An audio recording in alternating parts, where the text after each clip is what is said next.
Hello dear students, welcome to Gurukul Vishwamitra. Gurukul Vishwamitra YouTube চ্যানেলে তোমাদের সকলকে স্বাগত জানাচ্ছি। আমি শিশির বলছি। আজকে তোমাদের জন্য নিয়ে এসেছি mix GK express. Mix GK express বলে একটা ক্লাস।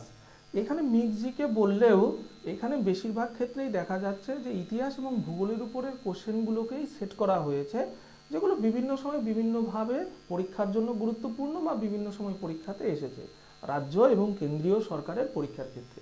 তাই চলো বেশি কথা না বাড়িয়ে আমরা ক্লাসটা শুরু করি। মোট 30টি কোশ্চেন রয়েছে। তোমাদের প্রতি একটা রিকোয়েস্ট, সেটা হচ্ছে যে আমি যখন কোশ্চেনগুলো পড়বো বা অ্যান্সার করছি, ঠিক সেই সময় তোমরা সময় নিয়ে তোমরাও উত্তর করার চেষ্টা করো এবং কমেন্ট করে জানাও যে এই 30টি প্রশ্নের মধ্যে তোমার কতগুলি ঠিক হলো। ঠিক আছে, তাই কথা না বাড়িয়ে চলো আমরা তাহলে ক্লাস শুরু করি। তাহলে যেরকমটা বলেছিলাম সেটা হচ্ছে যে মিক্স জিকে এক্সপ্রেস। তো চলো আজকের প্রথম প্রশ্ন, ভারতের কোন রাজ্যের জনঘনত্ব সবচেয়ে বেশি? জনঘনত্ব অর্থাৎ ডেনসিটি অফ পপুলেশন 2011 সালের জনঘনত্ব অনুযায়ী আমাদের কোন রাজ্যের জনঘনত্ব সবচেয়ে বেশি? উত্তর অপশনগুলো দেখো, উত্তরপ্রদেশ, বিহার, পশ্চিমবঙ্গ নাকি হরিয়ানা। তাহলে কোন রাজ্যের জনঘনত্ব সবচেয়ে বেশি? উত্তর হয়ে যাচ্ছে তোমার বিহার। তাহলে পশ্চিমবঙ্গ কিন্তু 2011 সালের সেন্সাস রিপোর্ট অনুযায়ী পশ্চিমবঙ্গের জনঘনত্ব ভারতে কত? এই মুহূর্তে দ্বিতীয়, অর্থাৎ বিহারের ঠিক পরে জনঘনত্বের দিক থেকে কিন্তু পশ্চিমবঙ্গ দ্বিতীয় স্থানে রয়েছে। তারপরে প্রশ্ন, ভারতে মঙ্গোলয়েড জাতির গোষ্ঠীর লোক কোথায় দেখা যায় বা কোন অঞ্চলে দেখা যায়? প্রোটো অস্ট্রালয়েড, নেগ্রিটো, মঙ্গোলয়েড, এই সমস্ত জাতিগোষ্ঠীর লোকেরা কিন্তু রয়েছে। তার মধ্যে মঙ্গোলয়েড এই জাতির গোষ্ঠীর লোকেদের কোন অঞ্চলে দেখা যায়? দক্ষিণাঞ্চলে, দক্ষিণ মধ্যাঞ্চলে, উত্তর পশ্চিমাঞ্চলে নাকি উত্তর পূর্বাঞ্চলে? তাহলে কোন জায়গায় বা কোন অঞ্চলে এই জাতির গোষ্ঠীর লোককে কিন্তু দেখা যায়? ভাবো তোমরা, দক্ষিণাঞ্চল, দক্ষিণ মধ্যাঞ্চল, উত্তর পশ্চিমাঞ্চল নাকি উত্তর পূর্বাঞ্চল? সঠিক উত্তর হয়ে যাচ্ছে উত্তর পূর্বাঞ্চলে। ভারতের কোন রাজ্যের জনসংখ্যা সবচেয়ে কম? ভারতের কোন রাজ্যের জনসংখ্যা সবচেয়ে কম, মানে সংখ্যার দিক থেকে, ঘনত্বের দিক থেকে বলেনি, সংখ্যার দিক থেকে সবচেয়ে কম কোন রাজ্যের জনসংখ্যা সবচেয়ে কম? অরুণাচল প্রদেশ, সিকিম, মিজোরাম, উত্তরাখণ্ড। তাহলে কোন রাজ্যের জনসংখ্যা সবচেয়ে কম? অরুণাচল প্রদেশ, সিকিম, মিজোরাম নাকি উত্তরাখণ্ড? এটার সঠিক উত্তর হয়ে যাচ্ছে সিকিম। তারপরে প্রশ্ন, কামাখ্যা মন্দির কোন রাজ্যে অবস্থিত? খুব সোজা, এটা সকলেই পারবে আমি জানি। আসাম, হিমাচল প্রদেশ, মণিপুর, পশ্চিমবঙ্গ। অপশন আমরা সরাসরি উত্তর করতে পারি যে কামাখ্যা মন্দির আমাদের আসাম রাজ্যে অবস্থিত। কোন কেন্দ্রশাসিত অঞ্চলে শিশু লিঙ্গানুপাত সবচেয়ে কম? অর্থাৎ প্রতি 1000 জন পুরুষ শিশুর সাপেক্ষে মেয়ে শিশুর সংখ্যা সব থেকে কম। দাদরা এবং নগর হাভেলি, চণ্ডীগড়, আন্দামান এবং নিকোবর দ্বীপপুঞ্জ, দমন এবং দিউ, এরা প্রত্যেকেই হচ্ছে কেন্দ্রশাসিত অঞ্চল। এবার এই কেন্দ্রশাসিত অঞ্চলের মধ্যে কোনটাতে সব থেকে কম? উত্তর হয়ে যাচ্ছে চণ্ডীগড়। তারপরে প্রশ্ন, নামদফা জাতীয় উদ্যান কোথায় অবস্থিত? এটাও ভালো প্রশ্ন। নামদফা জাতীয় উদ্যান এটা কোথায় অবস্থিত? কোন রাজ্যে আর কি? মিজোরাম, মণিপুর, ত্রিপুরা, অরুণাচল প্রদেশ। অর্থাৎ আমাদের যে উত্তর পূর্ব ভারতের যে রাজ্যগুলো রয়েছে তাদের প্রত্যেকেরই মানে সেখান থেকে 4টি রাজ্যের নাম দেওয়া রয়েছে।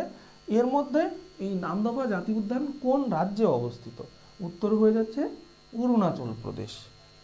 বিহারের দুঃখ, বাংলার দুঃখ কাকে বলা হয়? সবাই জানি দামোদর। তাহলে বিহারের দুঃখ কাকে বলা হয়? দামোদর কখনোই না। কোশি, সোন নাকি গণ্ডক? তাহলে কোন নদীকে বিহারের দুঃখ, কোন নদীকে বিহারের দুঃখ বলা হয়? অবশ্যই কোশি নদীকে কি বলা হচ্ছে? বিহারের দুঃখ। চিপকো আন্দোলন কিসের সাথে যুক্ত? অপশনগুলো ভালো করে পড়লেই প্রত্যেকেই পারবে। অপশনগুলো কিন্তু ভালো করে পড়া দরকার। বন্যপ্রাণী সংরক্ষণ, বনভূমি সংরক্ষণ, স্থানান্তর কৃষি, মৃত্তিকা সংরক্ষণ। এটা কিন্তু সংরক্ষণ হবে, হ্যাঁ, সংরক্ষণ। তাহলে মৃত্তিকা সংরক্ষণ, স্থানান্তর কৃষি, বনভূমি সংরক্ষণ নাকি বন্যপ্রাণী সংরক্ষণ? তাহলে চিপকো আন্দোলন একটি পরিবেশ বিষয়ক আন্দোলন।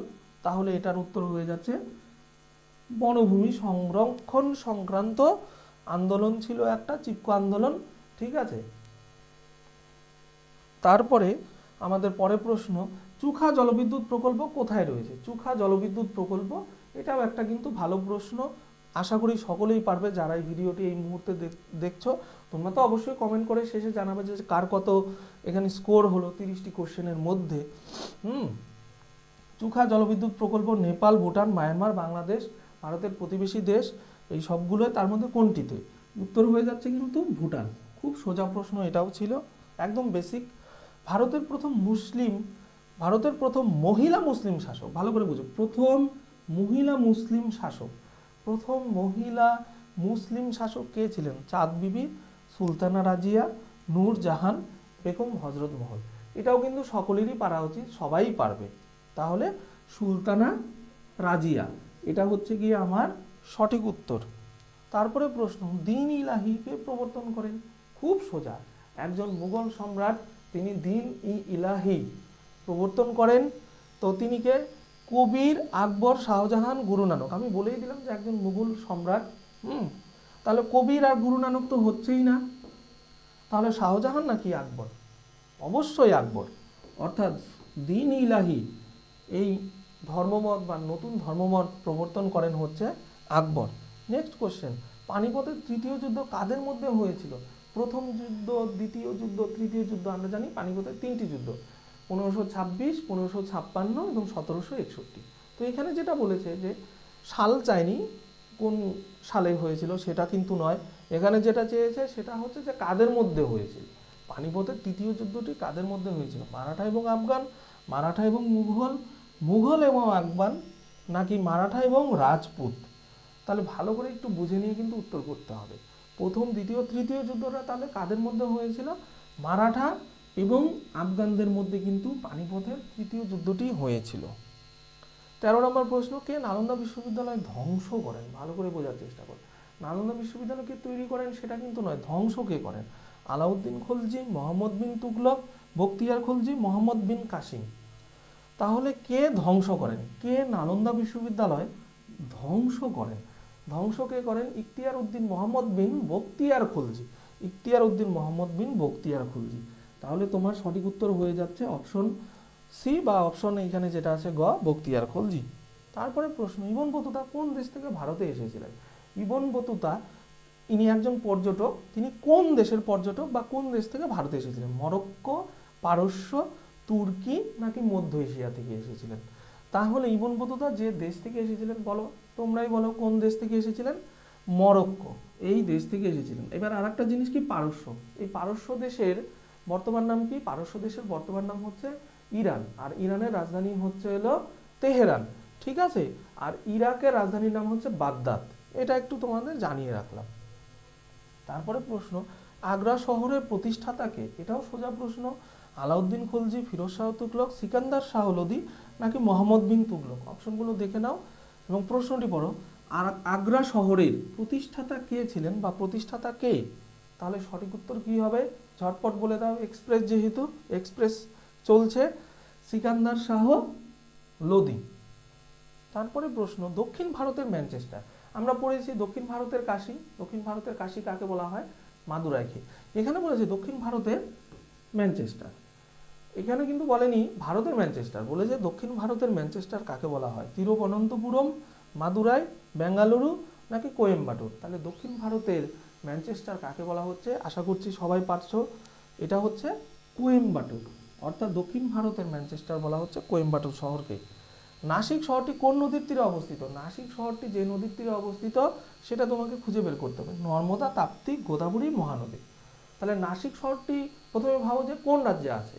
নাসিক শহরটি রয়েছে কিন্তু আমাদের মহারাষ্ট্র যে রাজ্যটি রয়েছে সেই রাজ্যের একটি ইম্পর্টেন্ট সিটি হচ্ছে গিয়ে আমাদের নাসিক শহর। এই নাসিক শহরটি তাহলে কোন নদীর তীরে অবস্থিত? নাসিক শহরটি অবস্থিত হচ্ছে গোদাবরী নদীর তীরে অবস্থিত, ঠিক আছে। নাসিক শহর গোদাবরী নদীর তীরে অবস্থিত। তারপরে প্রশ্ন, বন্দিপুর জাতীয় উদ্যান কোথায় অবস্থিত, অর্থাৎ কোন রাজ্যে অবস্থিত? আসাম, মধ্যপ্রদেশ, অন্ধ্রপ্রদেশ, নাকি কর্ণাটক? তাহলে বন্দিপুর জাতীয় উদ্যান যে রাজ্যে অবস্থিত সেটা হচ্ছে গিয়ে কর্ণাটক।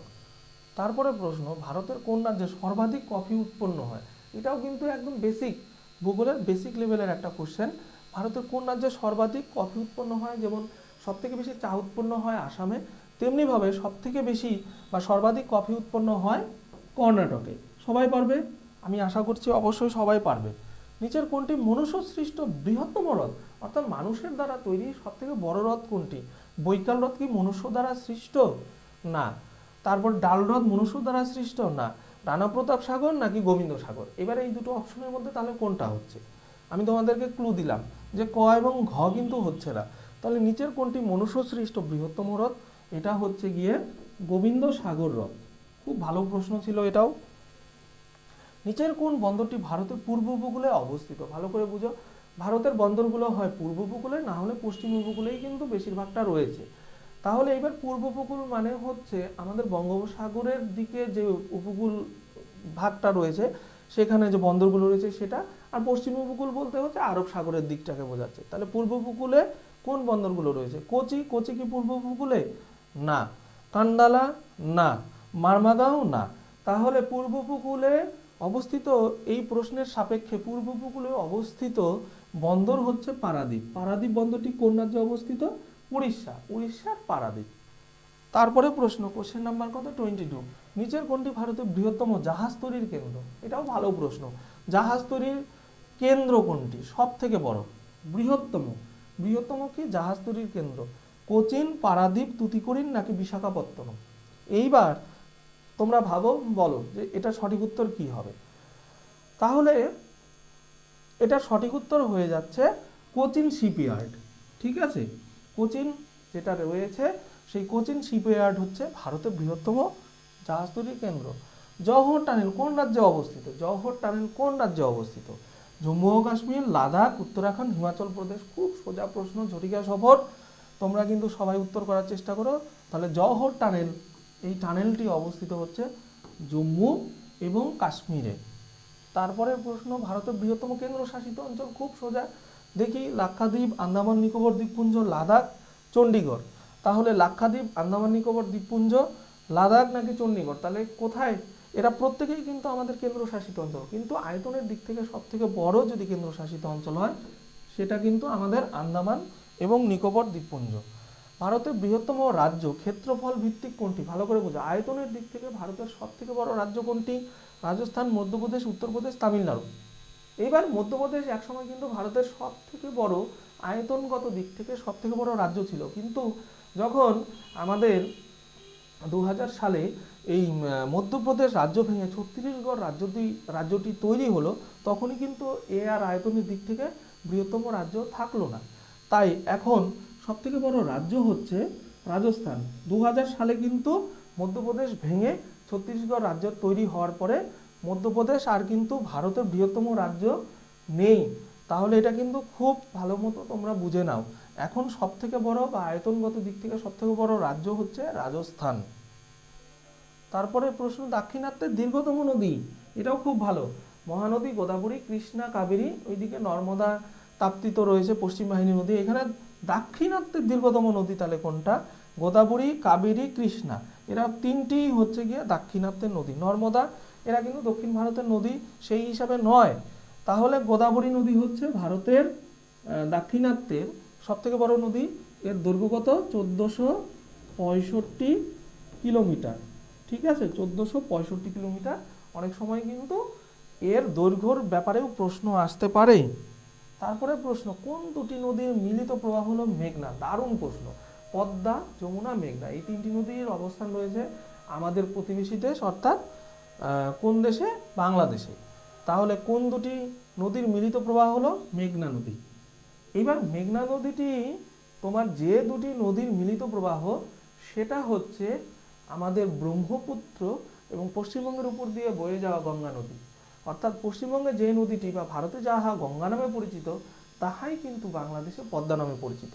এই পদ্মা এবং উত্তর দিক থেকে উপর দিক থেকে আসা হচ্ছে আমাদের যে ব্রহ্মপুত্র, এই দুটোই নদীর মিলিত প্রবাহই হচ্ছে কিন্তু গঙ্গা, মেঘনা। তাহলে গঙ্গা এবং ব্রহ্মপুত্রের মিলিত প্রবাহ হচ্ছে গিয়ে মেঘনা। তারপরে পালঘাট কোন দুটি রাজ্যের সাথে সংযোগ রক্ষা করে? এটাও কিন্তু খুব ভালো। ভোরঘাট, থলঘাট, পালঘাট, এগুলো কিন্তু বিভিন্ন, নীলগিরি, এগুলো কিন্তু বিভিন্ন গ্যাপ রয়েছে। ঠিক আছে, তাহলে ভোরঘাট, থলঘাট, পালঘাট। তো পালঘাটটা কোন দুটি রাজ্যের মধ্যে সংযোগ রক্ষা করে? এই পালঘাট হচ্ছে আমাদের কেরালা এবং তামিলনাড়ু এই দুটি রাজ্যের মধ্যে সংযোগ কিন্তু রক্ষা করে, অর্থাৎ কেরালা এবং তামিলনাড়ু হয়ে যাচ্ছে তোমার সঠিক উত্তর। স্বামী দয়ানন্দ সরস্বতী কোথায় আর্য সমাজ প্রতিষ্ঠা করেছিলেন? তাহলে আর্য সমাজ প্রতিষ্ঠিত হয় কত সালে? 1875 সালে। তাহলে এই 1875 সালে স্থাপিত আর্য সমাজ, এই আর্য সমাজ প্রতিষ্ঠা করেন স্বামী দয়ানন্দ সরস্বতী। এবং এই আর্য সমাজটি বেসিক্যালি কোথায়, মানে কোন শহরে বা কোন জায়গায় স্থাপন বা প্রতিষ্ঠা তিনি করেছিলেন? অমৃতসর, বোম্বে, লাহোর নাকি নাগপুর? উত্তর হয়ে যাচ্ছে বোম্বে, অর্থাৎ বর্তমান নাম মুম্বাই। লাস্ট প্রশ্ন আজকের ডেটের কোশ্চেন নাম্বার 30, শিবাজির রাজধানীর নাম কি? অপশনগুলো কিন্তু খুব দারুণ, রায়গড়, রুদ্রগড়, রায়পুর, রুদ্রনগর। তাহলে রায়গড়, রায়পুর, রুদ্রগড় নাকি রুদ্রনগর? তাহলে শিবাজির রাজধানীর নাম হচ্ছে গিয়ে রায়গড়, সঠিক উত্তর হচ্ছে রায়গড়। এটাও কিন্তু বেশ একটা সোজাসাপটা প্রশ্নের মধ্যেই ছিল।